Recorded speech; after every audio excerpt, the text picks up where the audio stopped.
Magandang araw, magandang buhay po mga kasambuhay, mga kaparokya. Ako po si Father Domi Guzman ng Society of St. Paul, kura paroko ng Our Lady of Sorrows Parish, FB Harrison, Lungsod ng Pasay, dambana ng Mater Dolorosa de la Pieta, at kaisa-isang parokya ng Society of St. Paul dito po sa aming mission area ng Pilipinas at ng Macau. Kumusta na po kayo? Ngayon po ay December 31, ikapitong araw ng ating Christmas Octave. At ito po ang huling araw ng taon, bisperas ng bagong taon. No? At sa araw pong ito, ang ating gospel reading ay John chapter 1, verse 1 until verse 18. Itong gospel reading pong ito ay ang ebanghelyo din noong araw mismo ng Pasko, no?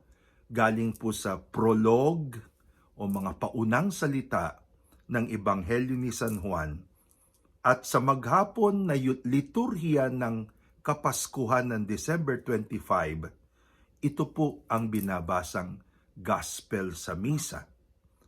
Pero sa ikapitong araw nito ng Oktabo, bago natin po tawirin ang bagong taon, ito rin ang nakaprescribe na pagbasa. At tulad ni San Juan, palagay ko po ang challenge sa ating nakikinig sa Gospel of John ay samahan siya.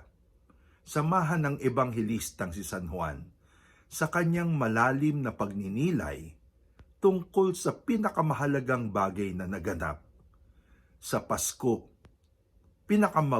pinakamahalagang bagay na naganap sa buong kasaysayan ng sannilikha. At ito po ang misteryo ng incarnation, pagkakatawang tao, pagiging laman ng ating Panginoong Hesukristo.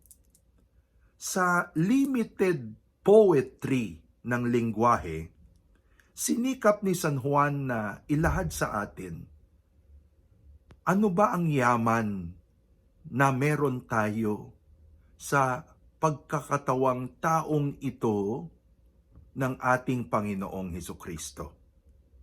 Unang-una, sabi niya, in the beginning, ang pagkakatawang tao ng Panginoong Hesus ay pagbubukas ng isang bagong kasaysayan ng buong sannilikha. He has come to recreate man and the whole created world na masyadong sinalanta ng kasalanan. So, in the beginning, bagong paglikha sumasa atin sa pamagitan ng Panginoong Hesus. Word of the Father. Si Jesus ang kaganapan sa lahat ng pangakong ibinigay ng Ama sa mga propeta. And then, sabi dito, pangatlo, He was in the beginning with God. Ang mayroon tayo sa pagkakatawang tao ng Panginoong Hesus is the only begotten Son of God, God like God. God as the Father is God, who pre-existed, nandun na, bago ang kanyang pagsilang. He was in God, with God in the beginning. Pang-apat, sabi po dito, all things came to be through Him. Without Him, nothing came to be. Literally, ang Panginoong Hesus ay hindi lamang po reason for the season, kung hindi reason for all seasons, reason for all creation. Tayong lahat, ang buong nilikha, ay regalo ng Ama sa Panginoong Hesus. Okay? Kaya sa kanyang pagsilang ay ikineklaim ng Panginoong Hesus ang regalo ng Ama na ibinigay sa kanya. All things were created through Him. Light and life of the human race. Panlima, ang Panginoong Hesus ay ang bagong Adan, tagapagdala ng bagong buhay na walang bahid ng kasalanan at disgrasya ng unang Adan. Number 6, light shines in the darkness, a darkness that did not overcome it. Ang Panginoong Yesus ay victor over sin. Victory. Kaya kailangan po ang ating buhay is a victorious life.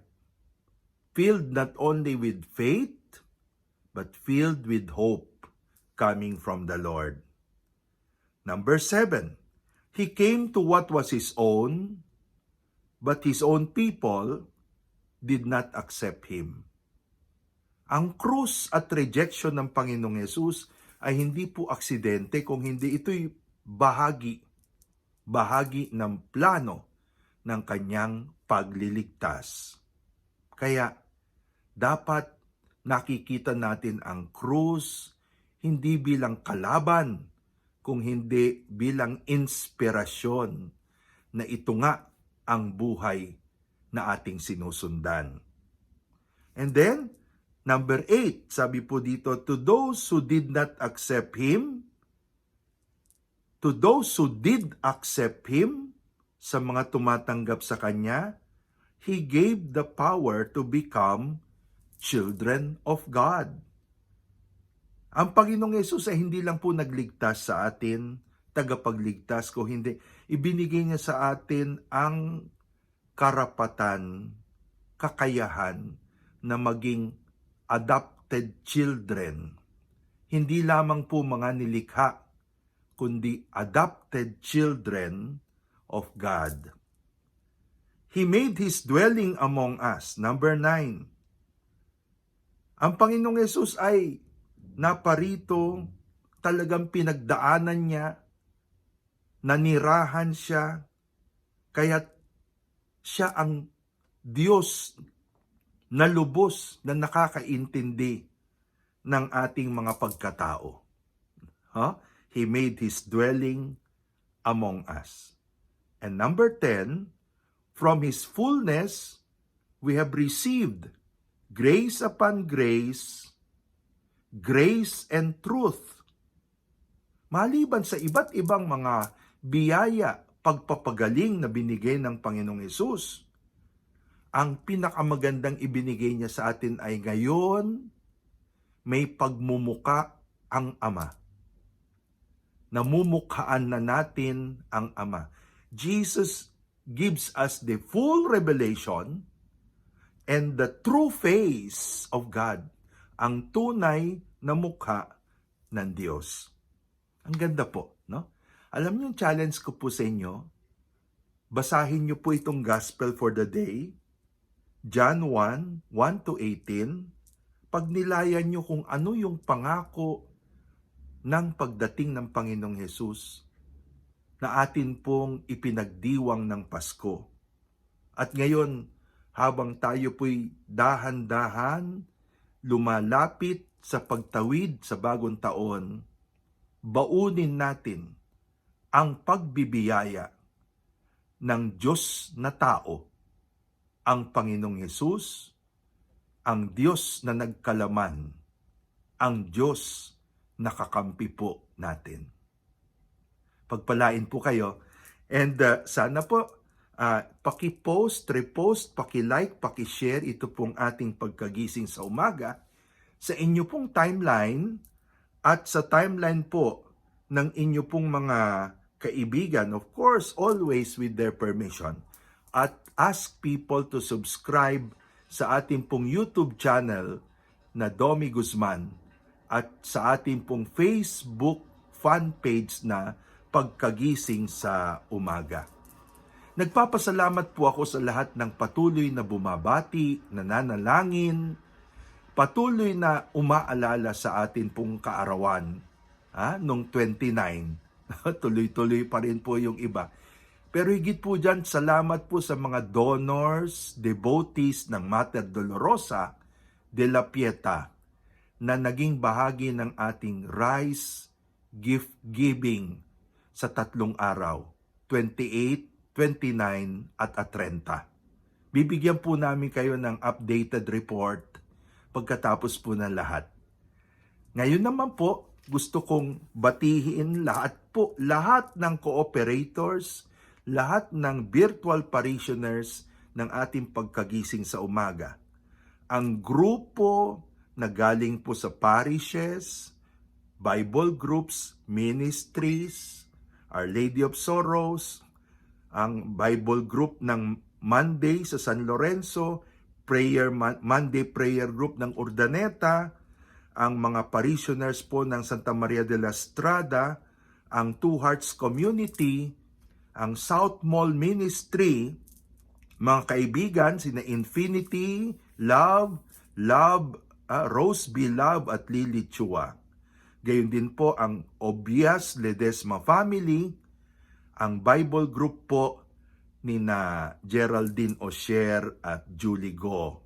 Gayon din po, binabati natin lahat po ng mga virtual parishioners ng Marian Marriage at Family Life Group, Cenacle Group, ang Holy Family ME Community, ang Marriage Encounter Foundation of the Philippines, ang St. Joseph the Worker sa ilalim po ng Heart of Jesus and Mary, gayon din po ang Mater Dei Community ME, at gayon din po ang Iriga Marañon del Pilar Families, kasama na rin po ang pamilya Mabutas Sordan, at syempre po ang aking mga batchmates, Paco Catholic School, batch 1978. Binabati ko rin po ang ating mga virtual parishioners from the charismatic and new evangelization groups.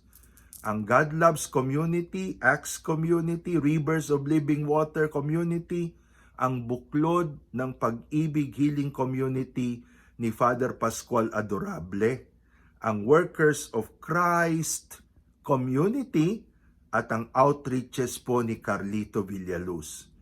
Greetings and blessings din po sa virtual parishioners ng pilgrimage groups ng Journeys of Faith, ang Spell Group, Sapphire and Sapphire Plus, Yellow Group, Plus, ang 2017 Holy Land Pilgrims, gayon din po ang 2019 Journeys of Faith Holy Land Pilgrims, ang mga paring nakasama po natin sa Holy Lands, ang Light Community at ang Travel Group ni Alice San Juan, na ngayon po ay alam ko doon na nagpapasko sa taas.